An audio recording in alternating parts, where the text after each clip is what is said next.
Cameroun, Bantou, Africa, Bantou, through the world, Bantou. On revient avec ce match-là, cette rencontre-là qui nous a fait plaisir, le match des légendes. Qui vous a fait plaisir, hein? Oui, parce que tu sais, le premier match-là, il nous avait battu. Deuxième match, on l'a monté un truc. Tu parles de quel match des légendes? Ok, Cameroun-Brésil, non? Le match là qui était... Tu vois pas le match que...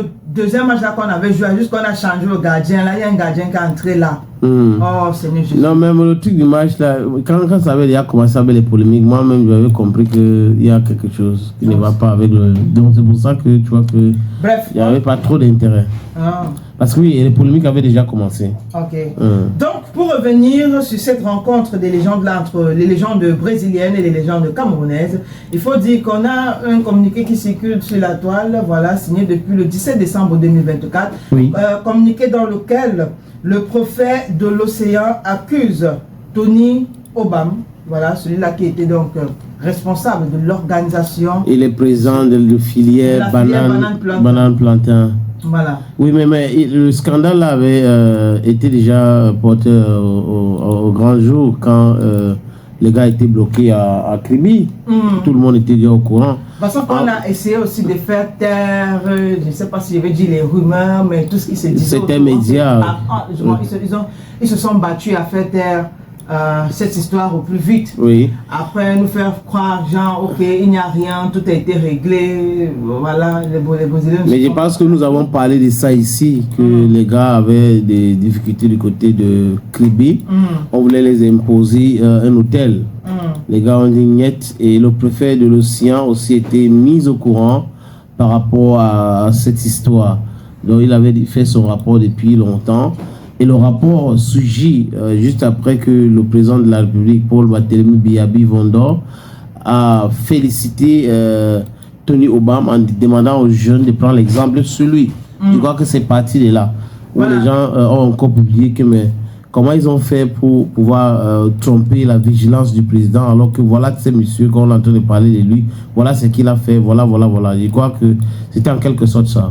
Voilà, et donc je ne sais pas si on doit lire trop long. Le communiqué, mais je vais juste prendre la partie où on parle des 100 millions de francs CFA, des développements alloués par le chef de l'État à remettre aux légendes brésiliennes comme prime de match, qui visiblement a disparu dans l'air. Cet argent n'a pas été versé aux Brésiliens. Voilà, donc je vais prendre juste un extrait. La délégation des anciens joueurs du Brésil a pris la direction de Yaoundé à bord du bus de l'agence suit indiqué vers 17h. Eu égard aux plaintes des anciennes gloires du football du Brésil et à la gestion opaque des fonds, nous avons, sur vos instructions, demandé et obtenu de M. Samuel Tony Obama Bikwe un engagement écrit pour reverser l'intégralité de l'appui du chef de l'État d'un montant de 100 millions de francs CFA pour l'organisation de cet événement aux footballeurs brésiliens 100 millions de match. Oui. Voilà.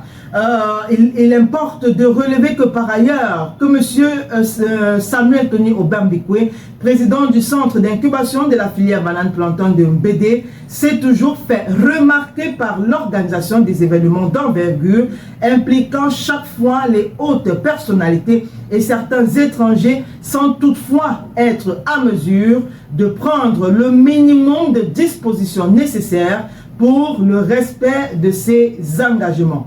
Ce comportement considéré à tort ou à raison comme une opportunité pour ce dernier à estorquer de l'argent aux cibles préalablement identifiées est de nature à créer des contrariétés tout en mettant à mal les relations diplomatiques entre le Cameroun et certains pays, le cas échéant, c'est-à-dire le Brésil. Je crois qu'on va s'arrêter là. Et il dit que je pense que M. Samuel Tony Obama ne peut pas avoir distrait cet argent seul. On parle bien sûr de 100 millions. 100 millions de francs CFA, oui, de la subvention de l'État du Cameroun. Et quand on sait que c'est toujours les élites de l'océan qui ont essayé de régler cette histoire d'hôtel, parce qu'on parlait de filouterie d'hôtel, où les joueurs brésiliens avaient été malmenés du côté des Kribi. Et c'était pas la première fois à l'époque avec le Nigeria, parce que c'était le DG Mas qui l'organise comme ça. on avait appris que c'est le président de la fédération qui avait réglé la facture d'hôtel. Et certains détails. Donc c'est pour cette raison qu'il avait demandé qu'on enlève son nom dans cette histoire. Qui ne voulait pas être là-dedans. Donc, comment se fait-il que le préfet a fait un rapport à charge contre M. Samuel Tony Obam et que des gens réussissent à demander au président de féliciter le même monsieur? La nièce du président est allée là où on dit que ce sont ses installations et autres pour aller montrer qu'il n'y a rien dedans. Ouais. Elle s'est filmée, Cathy, je crois Cathy. Ouais. Elle s'est filmée, elle a parlé, elle a montré les bureaux et tout ça. C'est une situation chaotique. Quand c'est passé comment, qui a glissé le nom de Obama là-bas? Ça doit être les mêmes gens qui ont certainement partagé les 100 millions là avec lui. Parce que honnêtement, s'il n'a pas versé l'argent aux joueurs brésiliens, il ne peut pas non plus distraire ça seul. Et que jusqu'aujourd'hui, on n'est pas en train de parler des enquêtes.